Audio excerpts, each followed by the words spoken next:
How's it going? Today we're going to be looking at some basic Linux commands.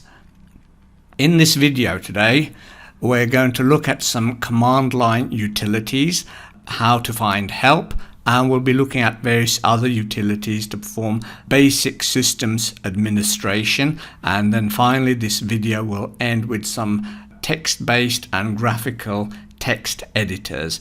In the description below there is a list of all the commands that we'll be looking at and the time that they occur, so you can forward the video as you require. And also up here as well you can see a list of the commands that we will be using. I'm using Fedora, but the commands that I'll be using are very similar to other systems as well. I've already logged into the system.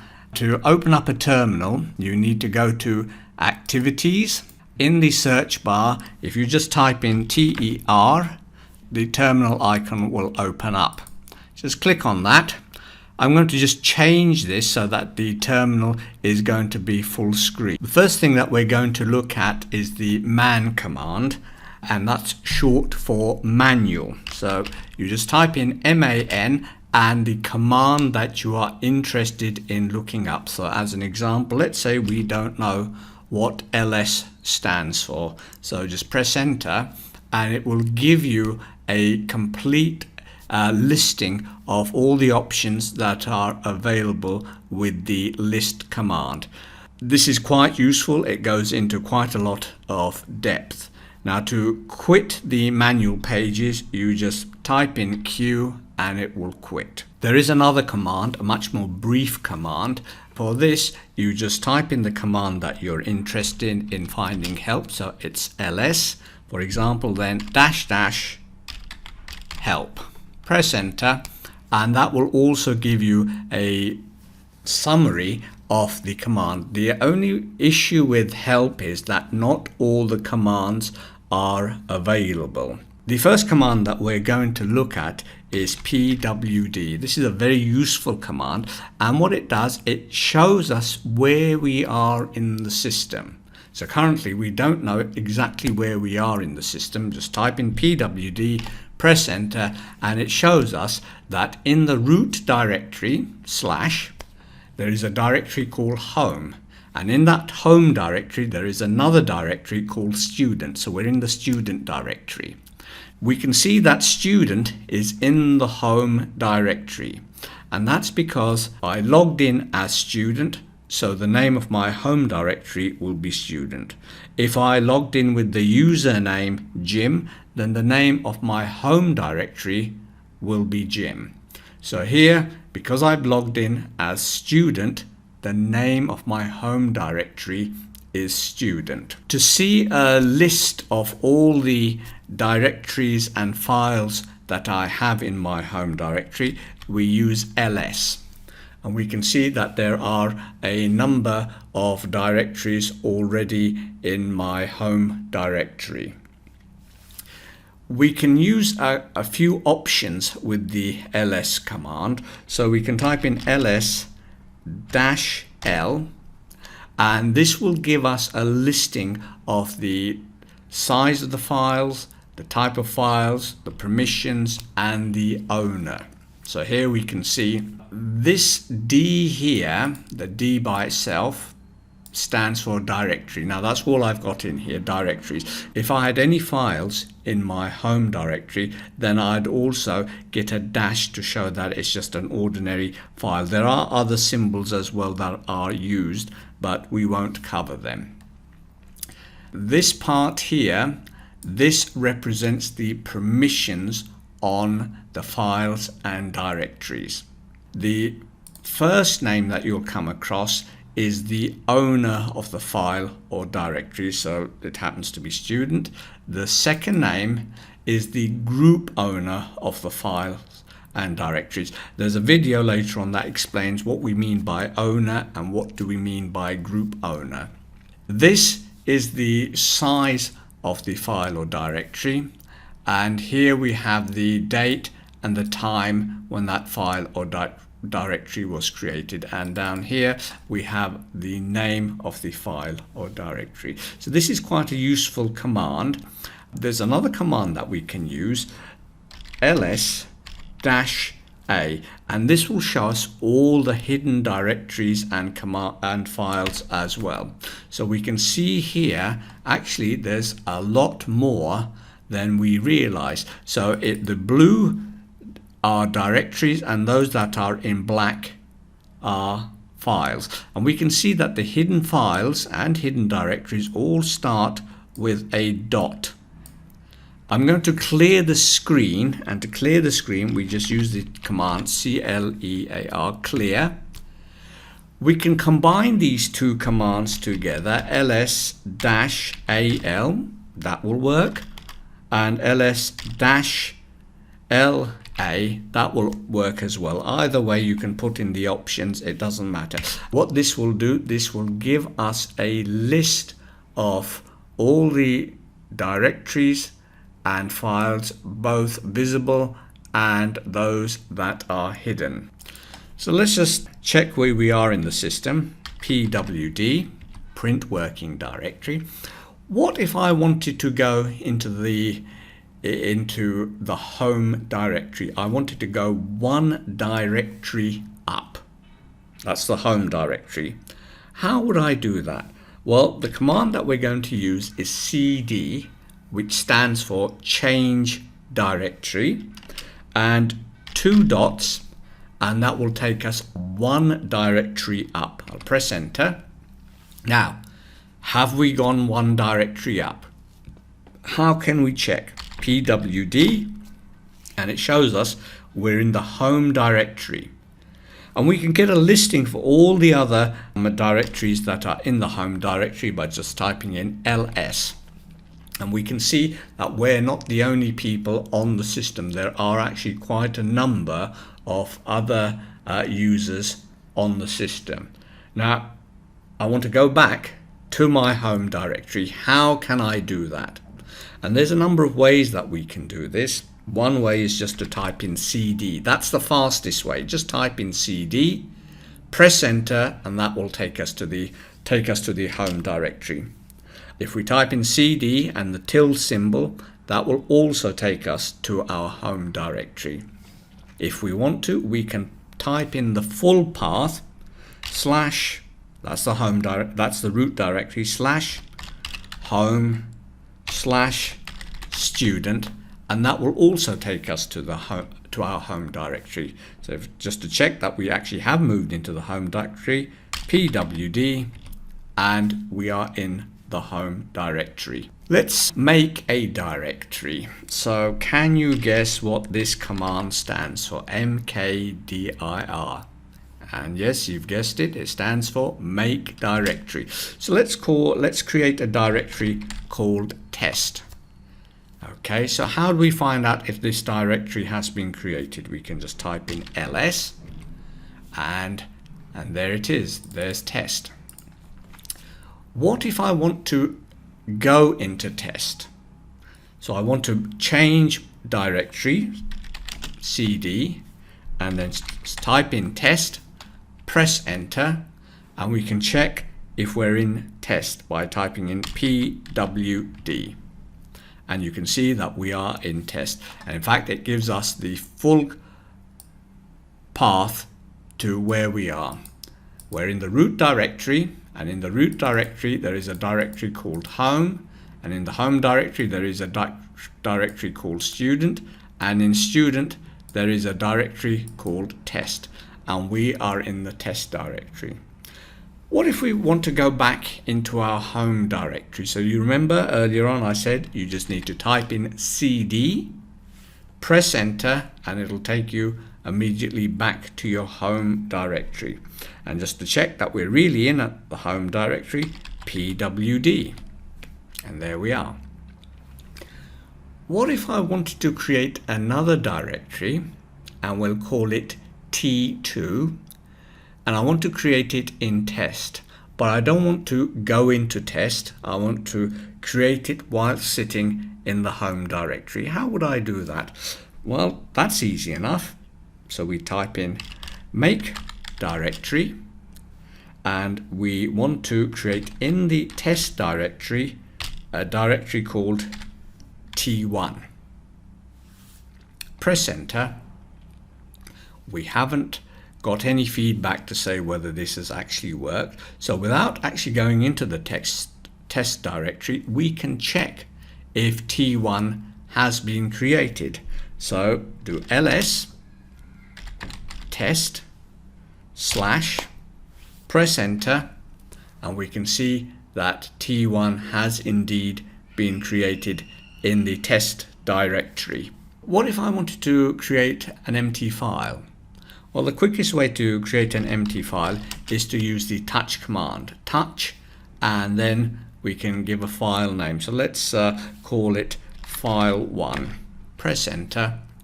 Now, how can we check that file1 has been created?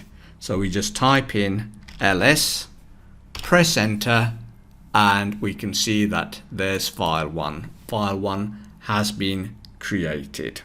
So I want to actually move file1 into test. How would we do this? Well, we can just type in mv. Can you guess what that stands for? Move. The name of the file or the directory that we want to move. So we want to move file1, and we want to move it into test.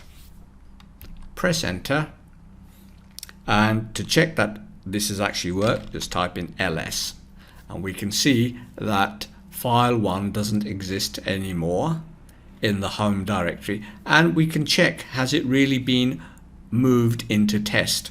So we can do ls and tst / press enter, and we can see that in test there is file1 and there is T1, which is a directory. Move has two very useful options that we can use.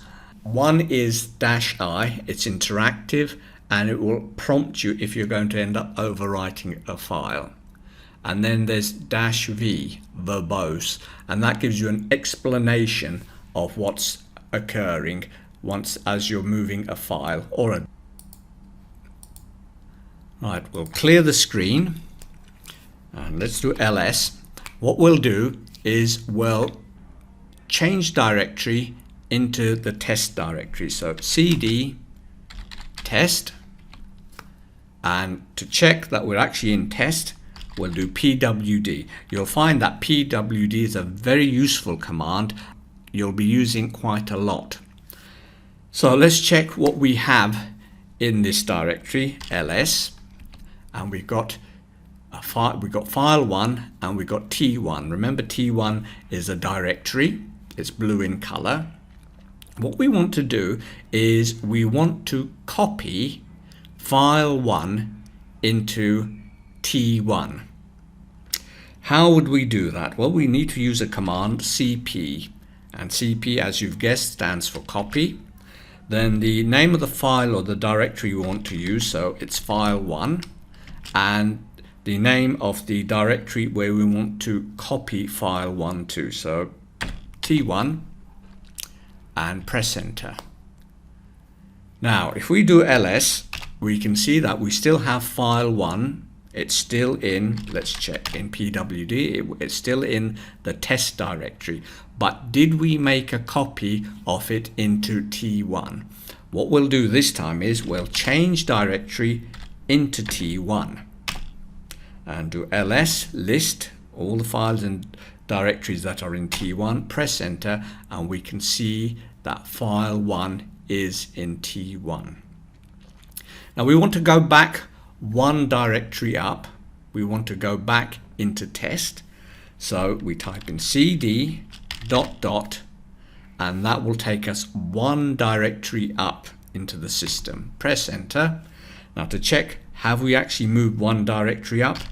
pwd, and we can see that we're in test. What if we want to get into our home directory? Do you remember how we would do that? We would type in cd and press enter, and to check that we're really in our home directory, pwd, and as you can see, we are in our home directory, and the name of our home directory is student. CP also has a number of really useful options, and we should just have a brief look at what those options are. So you've got CP-I, so this is interactive. If you're copying a file into a location that already has another file with the same name, then this will prompt you that you're about to overwrite that file. If you want to preserve the file attributes, permissions, ownership, timestamp, then you would use the option -P.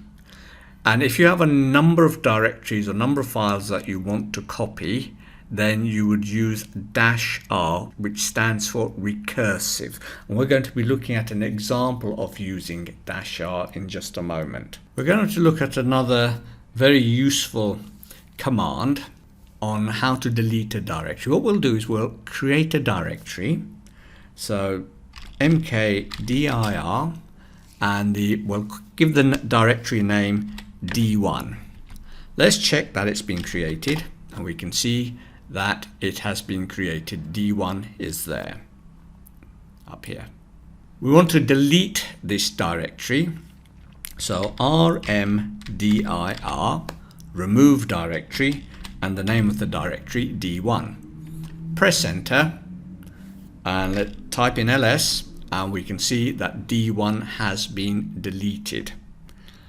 Let's use the rmdir command, remove directory command, to see if we can remove the test directory. So rmdir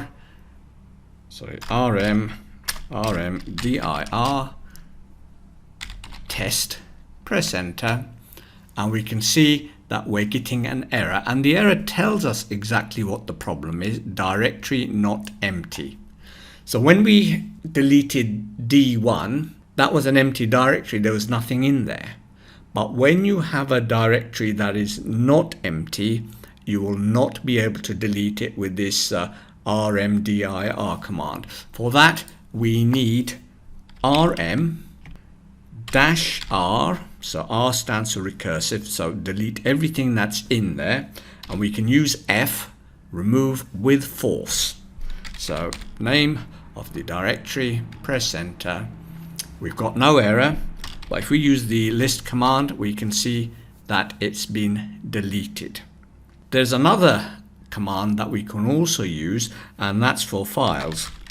So we'll create a file and we'll call it F1, so we're using the touch command.